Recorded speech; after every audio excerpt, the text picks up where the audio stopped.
Et bonsoir à tous. Alors on a qui? Coco Nico qui a changé son pseudo, effectivement. Bonsoir Angels, Roxy, Fred, Katsu. Comment ça va? Allez, ça commence déjà à râler. Magnifique. Bah, c'est l'administration Angels, hein, après. Est-ce que c'est étonnant? Est-ce que ça nous étonne? Je ne crois pas, je ne suis pas sûre. Timing parfait? Ah oui? Fantastique. Bon, comment ça va? J'espère que vous êtes en forme, début de semaine, nouvelle semaine. J'ai l'impression que c'est la rentrée, c'est horrible. Tout le monde ne fait qu'en parler.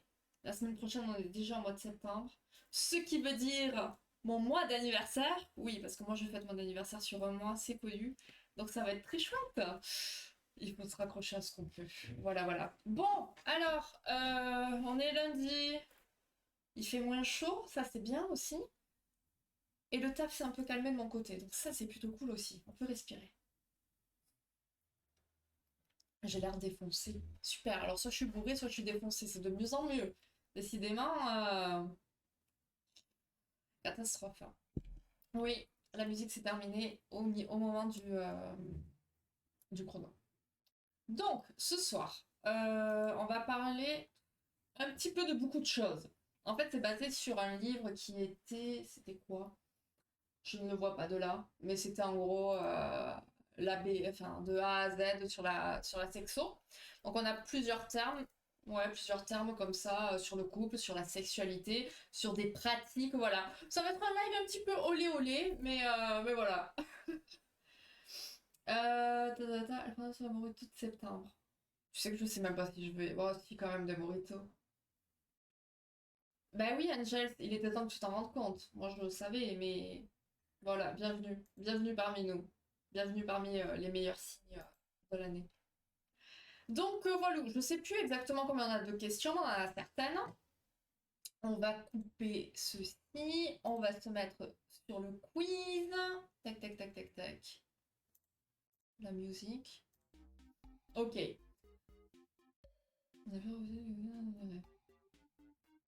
tu le dis. Ouais. D'accord. Tac, tac, tac. Donc, on va commencer par deux premières questions. Sur... Je suis en train de me dire, ce live va être tellement lunaire. Il n'y a rien qui va. Il n'y a rien qui va, vraiment. Mais si, bah si. Si je picole pas pour mes 30 ans, mon gars, il y a quand même un problème. Hein. Je vais boire pour oublier, justement. Allez, donc let's go. On part pour deux premières questions. Et on va parler des backrooms. Voilà, voilà. Qu'est-ce que les backrooms? Qu'est-ce qu'on fait dans les backrooms? Des choses sinistres, certainement. Littéralement, littéralement, que signifie backroom? La pièce du fond de derrière, la chambre cachée, la pièce secrète, la salle noire.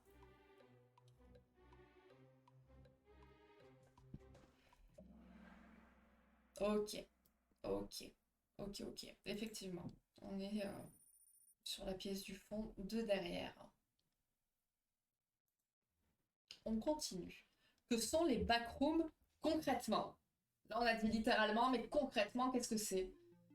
Bah ouais, je vois ça, je te voyais pas dans le classement, je me suis dit, mais merde, il a déco ou quoi? Donc c'est une zone de stockage, c'est un endroit isolé dans un établissement privé pour... Ok, là on a compris. Il y a même des étoiles et tout, on comprend de quoi on parle. Ok, ok. Bon, ça ne nous l'a pas fait remonter, mais c'est bien. Ok, il y a combien de questions? Je sais pas, 25. C'est marqué là, 25 questions.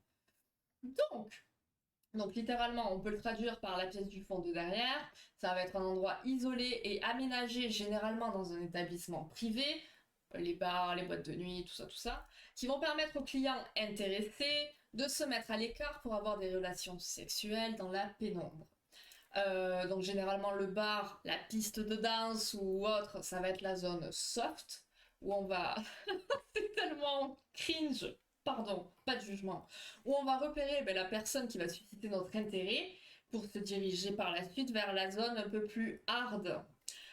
Donc on retrouve communément ce lieu dans le monde libertin, mais à la base, les backrooms, elles sont nées dans le milieu gay américain des années 70, Et bon, ne me demandez pas pourquoi, mais étonnamment, elles vont se multiplier lorsque l'homosexualité va commencer à sortir de l'ombre. Et donc, ce type de lieu, ça va généralement être aménagé d'accessoires pour satisfaire tous les désirs, donc tout ce qui est balançoire, glory hole, cage.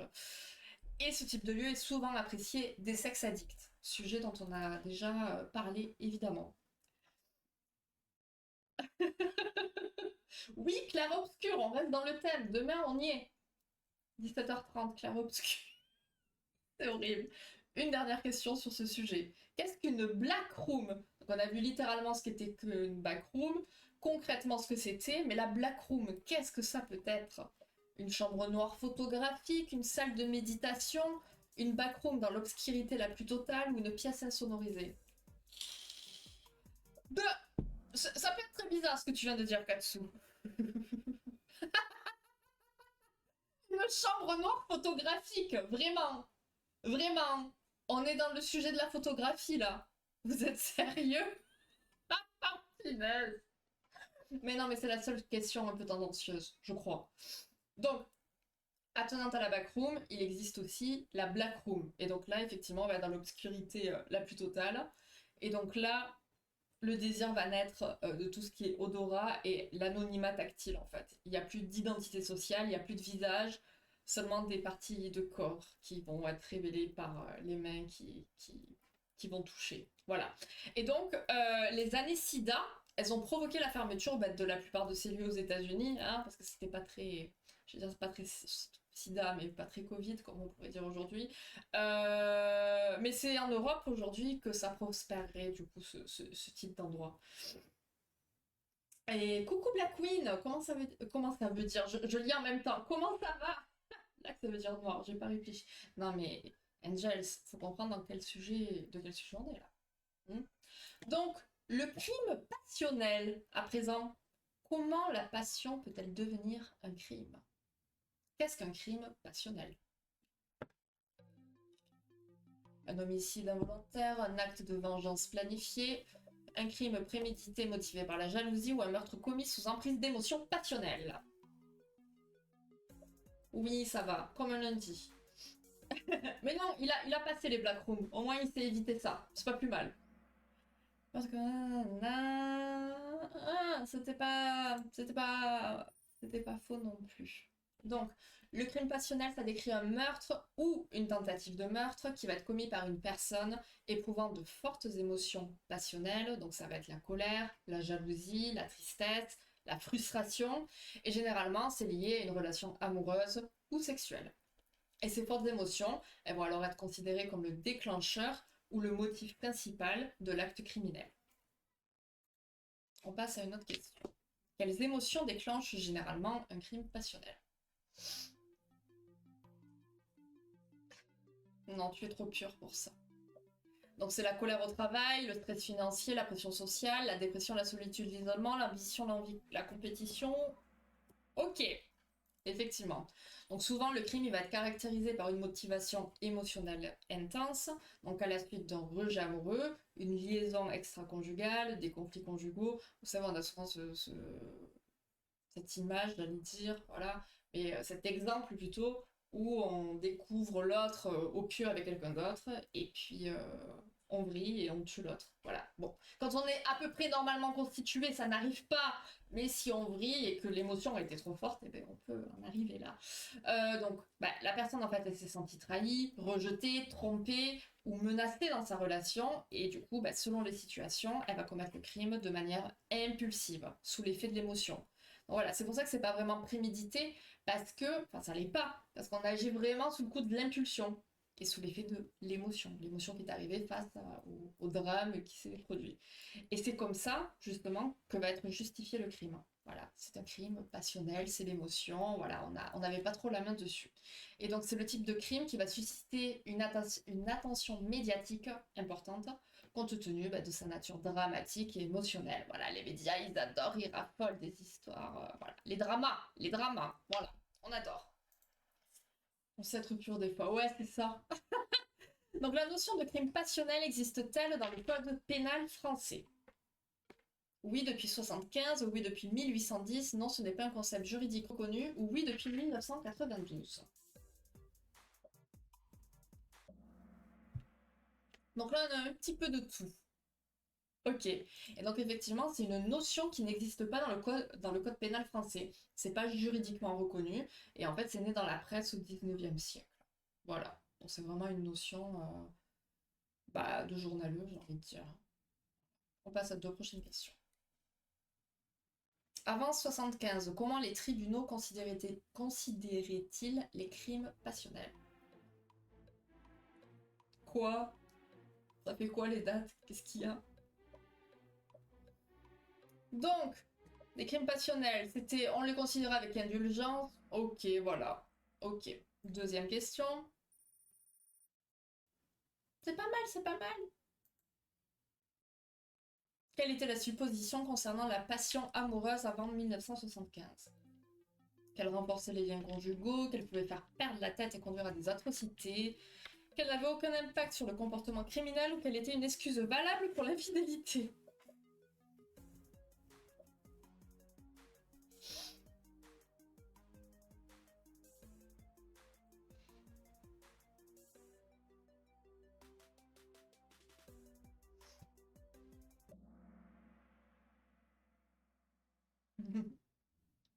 Ok. Donc, avant 1975, le caractère passionnel d'un crime pouvait constituer une circonstance atténuante dans certains cas. Donc, à cette époque, les tribunaux, ils étaient indulgents face à ce type de meurtre. Voilà. On supposait que la passion amoureuse, la jalousie excessive, pouvaient faire perdre la tête et conduire à de telles atrocités. Ça a duré un petit moment quand même, hein, qu'on pense ça. Voilà, c'est pratique. On peut faire facilement un meurtre comme ça. Prochaine question. Que stipulait le code pénal de 1810 en cas d'adultère? La gueule des coups, c'est clair. Fallait pas trop être énervé, hein. Sinon, tu pouvais tuer ton partenaire sans trop de risques. Voilà. Donc, l'adultère, c'était considéré comme un délit mineur, c'était puni de mort, c'était pas mentionné, ou c'était excusable si l'époux surprend son conjoint en flagrant délit. Il y a vraiment de conditions en plus. Et vous l'aviez, effectivement. Donc, le code pénal de 1810, article 324, abrogé aujourd'hui, qui stipulait qu'en cas d'adultère, le crime il était excusable lorsque certaines conditions étaient remplies. C'est génial. Donc, le meurtre devait être commis par l'époux sur son épouse au moment où il la surprenait en flagrant délit. Donc voilà, en gros, imaginez la scène. Voilà, comme je vous le disais tout à l'heure, il retrouve sa nana. Je dis nana parce que pour le coup, en plus, c'est commis par l'époux sur son épouse. Donc en plus, c'est les femmes infidèles. Donc, il la retrouve au pieu. Et du coup, il va la tuer maintenant. Sinon, ça sera pas. S'il la tue après, ça sera pas le bon deal. Et donc, par la suite, le meurtre d'un conjoint, c'est devenu un crime de droit commun.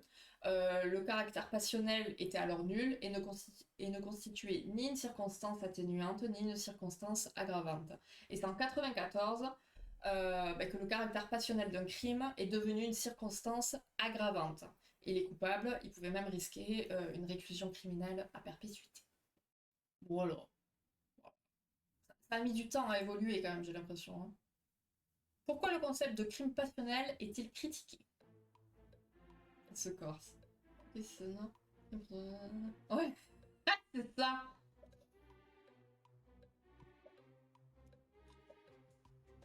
Donc, ce concept, il est critiqué pourquoi? Parce qu'il banalise l'infidélité, il excuse tous les crimes, il encourage la jalousie ou il romantise la violence dans les relations.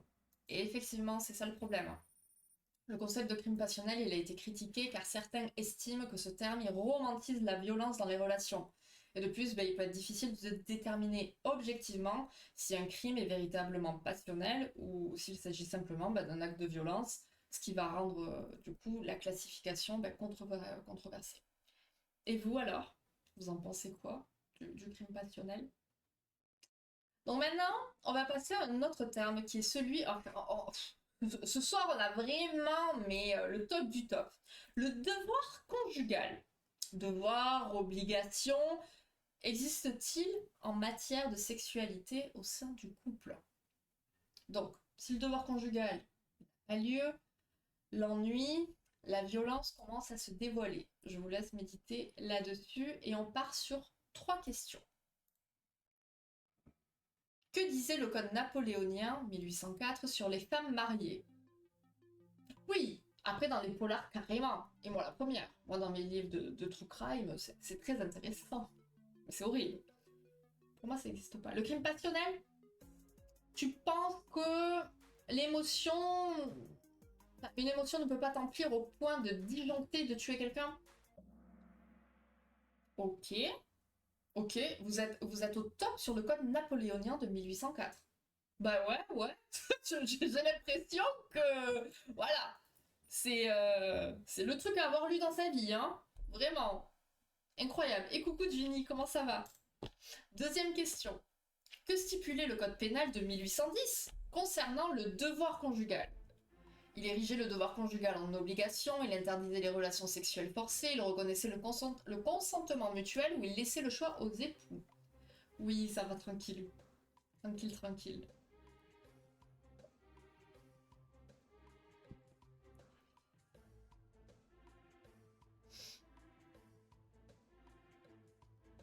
Là ça vient moins vite. Est-ce plus complexe? Ok, non, pas forcément. Bien joué. Et enfin, en 1810, le viol entre époux existait-il légalement? Oui, mais seulement en cas de plainte. Non, mais il était toléré socialement. Oui, il était puni sévèrement. Ou non, il n'était pas reconnu. Une belle période, hein. Des fois, on dit que notre génération, elle est un peu pourrie. Effectivement. Mais il y avait des points quand même pour d'autres où c'était quand même un petit peu pire, hein. Ça se discute. Ça se discute. Non, mais il était toléré socialement. Ouais, ouais. C'est pas faux. C'est pas faux, malheureusement. Donc, code napoléonien, que vous connaissez très bien visiblement de 1804, fait des femmes mariées des mineurs privés de droits juridiques. Donc, il faut se dire que les mineurs privés de droits juridiques, c'est équivalent aux criminels et les débiles mentaux. Je mets des guillemets parce que c'est comme ça que c'est cité, hein. Mais voilà. Les femmes, c'est comme des criminels ou des débiles. Voilà. Et donc le code pénal de 1810, quant à lui, il érige le devoir conjugal en obligation. Super. Donc le viol entre époux, ça n'existe pas. Et donc, on cite, la femme et ses entrailles sont la propriété de l'homme. Une belle époque, je vous dis, c'est fantastique. Et donc aujourd'hui, il y a maintenant les époux, ils se doivent mutuellement respect, fidélité, secours et assistance. Et l'article 215 du Code civil, il précise qu'il s'oblige à une communauté de vie sans en préciser la nature. Et donc la question sexuelle, elle n'est plus explicitement évoquée, même si elle transparaît dans les jugements de divorce pour altération définitive du lien conjugal. Les commentaires? Alors, si on a un cas c'est que déjà, avec... Et qu'un oui ou non peut te faire quand même avoir avec toi. Ah oui, non mais ça évidemment. Ça n'a rien à voir, évidemment, ça c'est sûr. Ça c'est évident. Ouais, non, 1804. 1800, pas 1904. Après, il y a des femmes, on se demande. Oui! Ah oui, c'était quelque chose, hein. Celle qu'on voit le dimanche. Oui, effectivement. On passe à 2 autres questions sur ce sujet. Le consentement mutuel est-il fondamental lors d'une relation intime, mariage ou non? Ça dépend des circonstances. Oui, absolument. Non, pas nécessairement. Seulement en dehors du mariage.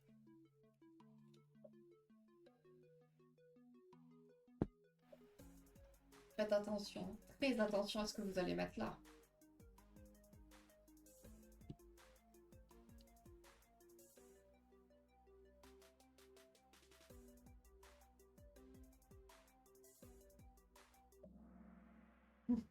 Ça va. Vous m'avez fait peur. Deuxième question.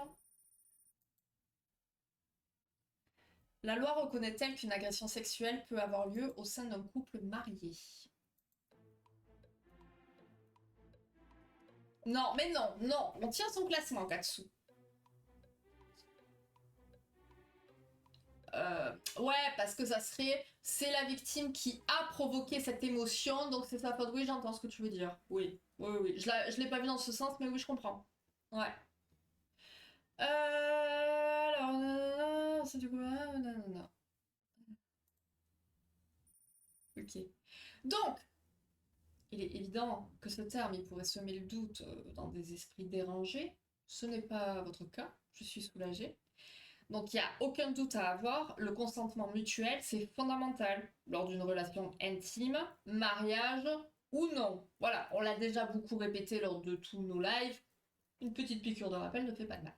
Et donc, forcer son partenaire à avoir des rapports sexuels, c'est une violation des droits personnels et du respect mutuel. Et le viol, bah, pour rappel, hein, c'est une agression sexuelle. Et la loi elle reconnaît qu'une agression sexuelle peut avoir lieu au sein d'un couple marié. Et c'est l'article 222, je sais pas si on dit tiré 22 du code pénal. Voilà. On va passer à une nouvelle notion qui est l'échangisme. Donc, ce mot, ça évoquerait une pratique sexuelle caractérisée par le troc de partenaires, prétendument égalitaire. L'échangisme sexuel, ça pourrait entretenir à nouveau la domination masculine à peine dissimulée. Mais après, attention, c'est pas que les hommes qui le désirent, hein, qu'on soit bien d'accord.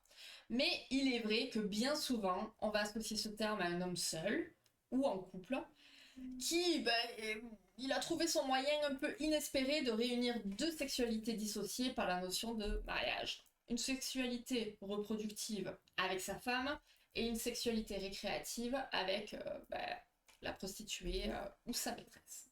On va commencer par une première question. Oui, on dit les tirés. On dit les tirés. Super. Stream plus. Oh, je sais pas. Alors, ah oui, mais moi, non, moi aussi, t'inquiète pas du coup, hein. Donc, quelle est l'étymologie? Voilà, Angel s'en voulait, on en a. Donc c'est donner sans attente, céder moyennant contrepartie, offrir un cadeau ou partager sans retour. C'est mignon, on aime beaucoup. Ouais, ouais. Alors, partager sans retour, si, généralement, dans l'échangisme, voilà. Sinon, c'est un don ou de la vente ou de la traite d'êtres humains. Je suis pas sûre que ce soit une bonne idée.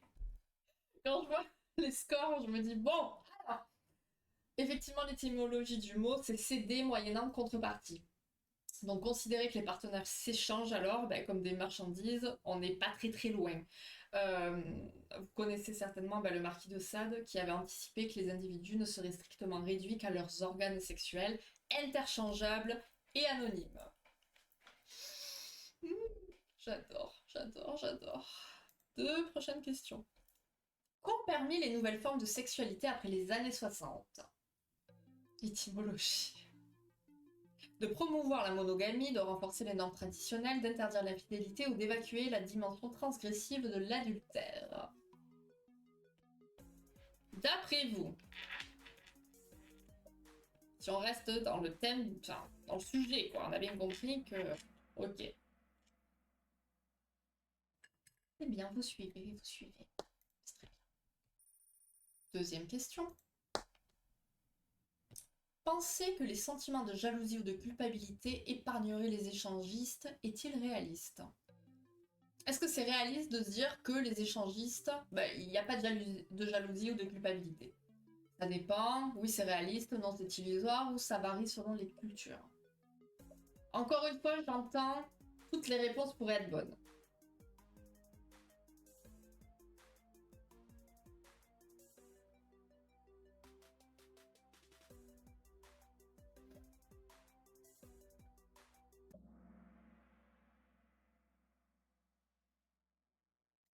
Effectivement. Donc, à la suite de la révolution sexuelle des années 60, ces nouvelles formes de sexualité ont permis d'évacuer la dimension transgressive de l'adultère. Mais bon, au final, ça serait peut-être qu'un leurre, hein, parce que penser donc que les sentiments de jalousie ou de culpabilité épargneraient les échangistes, c'est plutôt illusoire, hein.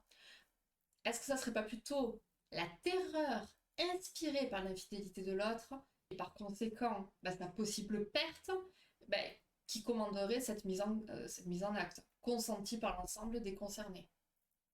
Voilà, c'est une petite question à se poser. Et donc maintenant qu'on a poussé un petit peu la réflexion, concrètement, de quoi on parle? Je pense que j'ai faux, mais j'ai un avis tranché. Alors, quel est ton avis tranché? Mais du coup, non. Et la jalousie, ça arrive à n'importe qui, évidemment. Et que le mari imposeur, ouais, c'est illusoire.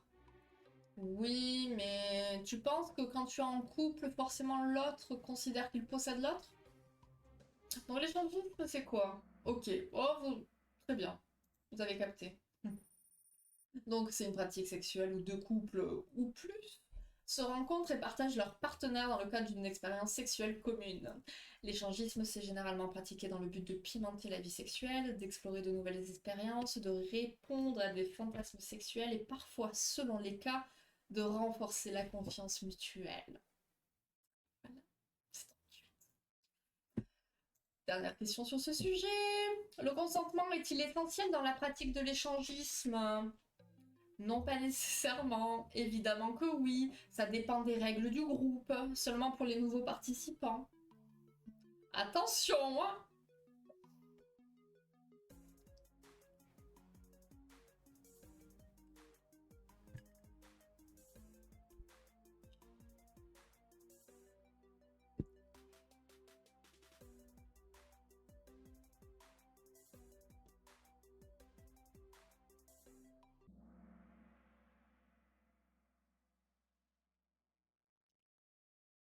Il nous manque une réponse. Mais ça dépend des règles du groupe. C'est pas toi.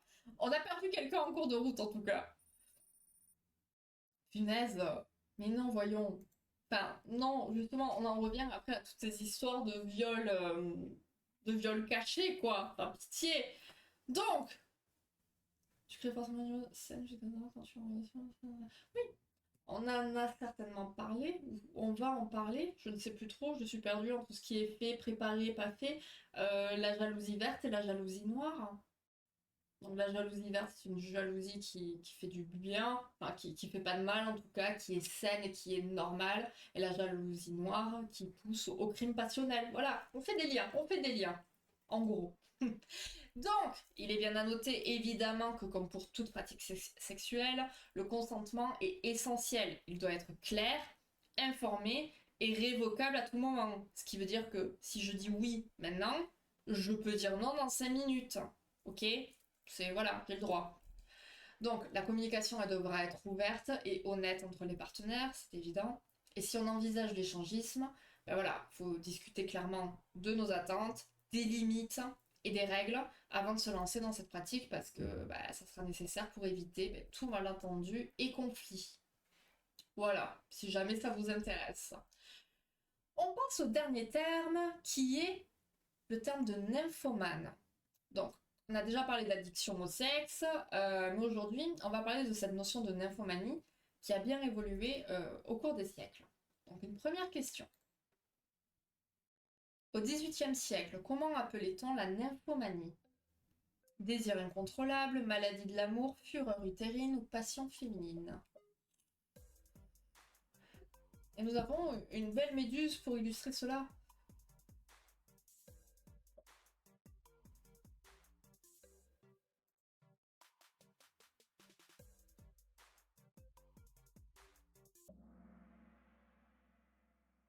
Ok, effectivement. Donc, dès le XVIIIe siècle, on va parler de fureur utérine, donc 1771, ou d'une exagération morbide des instincts sexuels. Voilà, 1895, c'était pas mieux. Donc le terme de nymphomanie est apparu lors de la modification du statut de la femme au cours de l'ère napoléonienne, lorsqu'une force sexuelle inconnue et redoutée a commencé à émerger. Donc les médecins ils commencent à découvrir chez les femmes des nouveaux maux, donc des organes génitaux hypersensibles, impliquant des jouissances hors du commun et des pensées sexuelles envahissantes. Et la conclusion, ça sera que la femme désire en continu et son penchant pour le vice est naturel. On adore, c'est génial. Et donc au XXe siècle, le terme il disparaît des manuels médicaux pour passer dans le langage commun. C'est une nympho. Voilà. On va dire la nympho, la la la la la la. Ok. Deux prochaines questions. Rien à voir avec les nains du coup. Oh putain. Ah ben voilà, écoute, on va après un truc Nico. Donc, la nymphomane multiplie-t-elle les conquêtes? Ça dépend de son humeur. Elle évite les relations, non, elle reste fidèle, oui, elle multiplie les conquêtes.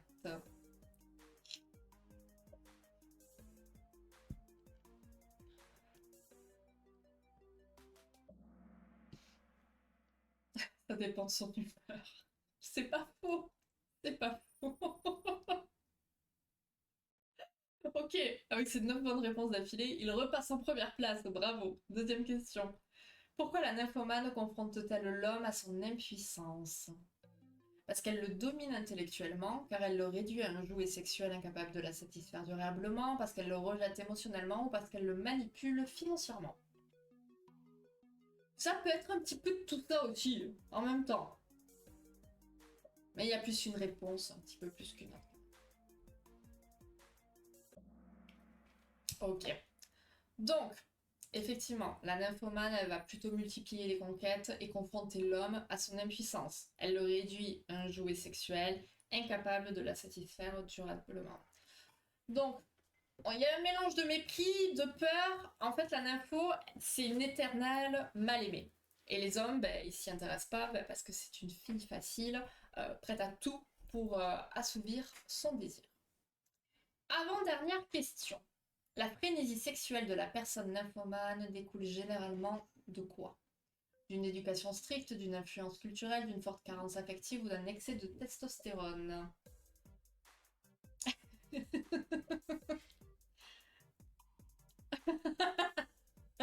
Généralement, c'est ça. Généralement. Il est un peu con ce bot quand même, hein, j'avoue. J'avoue. Bon là on sait pas trop. C'est à peu près cohérent. Mais quand c'est pas cohérent, effectivement, c'est celle qui fait 3 km. Ah, d'un excès de testostérone, c'est rigolo ça, d'avoir mis ça. Ok, ok. Donc, effectivement, généralement, ça peut provenir d'une forte carence affective. Car pour certaines, c'est pas le cas de tout le monde, hein, mais pour certaines, la relation sexuelle, ça sera en fait le seul moment où elle va tout oublier. Voilà, tout simplement. Dernière question. Aujourd'hui, le terme de nymphomane est-il toujours utilisé? Non, on parle de désir sexuel hyperactif. Il est considéré comme flatteur. Oui, il est courant. Il est remplacé par passionné. C'est mignon.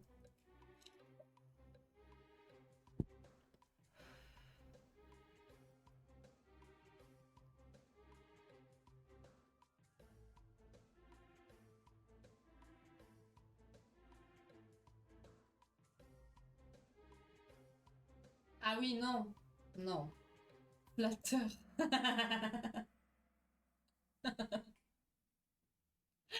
Donc, non. Comme je l'ai dit au début du sujet, c'est un terme qu'on n'utilise plus aujourd'hui. C'est totalement désuet. Voilà. Mais comme beaucoup de termes que de toute manière on utilise aujourd'hui et que dans 2 semaines ils seront plus autorisés. Enfin bon, bref, on ne va pas partir sur ce thème-là. Mais effectivement, aujourd'hui, on va plutôt parler de désir sexuel hyperactif, de sexualité compulsive ou d'hypersexualité. Félicitations, bravo à vous. Nous avons en troisième place le bison, suivi de la souris, oh, qui a perdu sa première place, volé par le chien jovial, il est heureux, et suivi de coyote et de koala. Bien joué à vous, félicitations. Franchement, c'était pas mal. Vous avez été plutôt fort, c'est bien. Donc, comme je vous le disais sur Discord ce matin, il n'y aura pas de sondage cette semaine. On le fera, lors du live des 100 questions, hein, des 2 ans.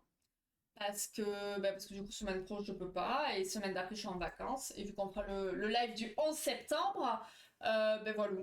Voilà. Donc, prochain live psy, jeudi 11 septembre. J'aurai 2 invités avec moi. On va être gâtés. Et donc, on aura 100 questions. 100 questions qui parleront des derniers lives qu'on a fait depuis le 11 septembre dernier. Voilà. Ça va être cool. Mais du coup, ça a jamais été bien avec une coach type testostérone? Bah non. Non. On estimait que la femme, en fait, de base, c'est comme les hystériques, hein. La femme ne pensait qu'au cul, et puis voilà. Donc ça se soignait à coups de vibro et à coups d'électrochoc aussi. Voilà. Enfin, la femme n'était pas très considérée à l'époque, quoi. Mais je vous invite à regarder la série si jamais The Masters of Sex, qui est très très très très intéressante. Elle est un peu romancée évidemment, mais c'est sur les premiers chercheurs sur les théories sexuelles en fait, et c'est hyper intéressant. C'est vraiment très chouette. C'est un gynécologue et son assistante qui ont commencé à faire des études sur la sexualité féminine au départ, et franchement, très très chouette. Ah, mais tant mieux Nico, merci. Non, pour l'époque. Pour l'époque. Aujourd'hui, quand enfin, tu vas avoir, tu vas être considéré comme un hypersexuel ou avoir un trouble du désir, c'est pas considéré comme une maladie mentale, mais plus comme un trouble en fait, et qui provient de quelque chose. Et généralement, enfin voilà, quand tu vois pour la nympho, qui est aujourd'hui plutôt un trouble hypersexuel, ça va être, ben voilà, j'ai eu une carence affective durant mon enfance, je vais essayer d'aller récupérer ça ailleurs. Et souvent, ça s'exprime de cette façon-là. Oh, voilà, voilà, exactement, Katsu. Ah oui, mais oui, oui, oui, mais tu es dans le vrai, Katsu. Non, pas du tout. Aujourd'hui, je sais plus sur quoi elle est. Peut-être Disney. Ah non, Apple TV. Apple TV, YouTube en payant, et Canal aussi. Voilà. Je me la retaperai bien. Il y a 4 saisons. Je l'avais recommencé justement il y a quelques temps et j'ai lâché, mais il faut que je la reprenne. Non mais oui. Non mais oui. Mhm. Ok. Bon, ben les amis, on va s'arrêter sur ça. The Master of Sex. Oui. Eh bien. Donc, prochain live psy, jeudi 11 septembre. Voilà. Pour notre date internationale. À cause du beau. Oui. Ah oui. Oui. Ça change de l'usage. Oui, tout à fait. Tout à fait. Tout à fait. Bon, merci pour votre participation, pour votre présence. On se retrouve demain vers 17h30 maximum. Voilà. On poursuit Clair-Obscur. Voilà, voilà. On va voir comment on avance. Et puis voilà, pour le reste, vous avez le planning. On fait péter de tours. Ah ouais, allez, bon, je vous souhaite de passer une très bonne soirée, une bonne nuit, et on se retrouve demain soir, ok? Voilà, dans la joie et la bonne humeur, voilà, avec une journée de plus de fatigue, tout va bien aller. Allez, je vous fais des bisous, merci pour votre présence, et à demain. Ciao, ciao.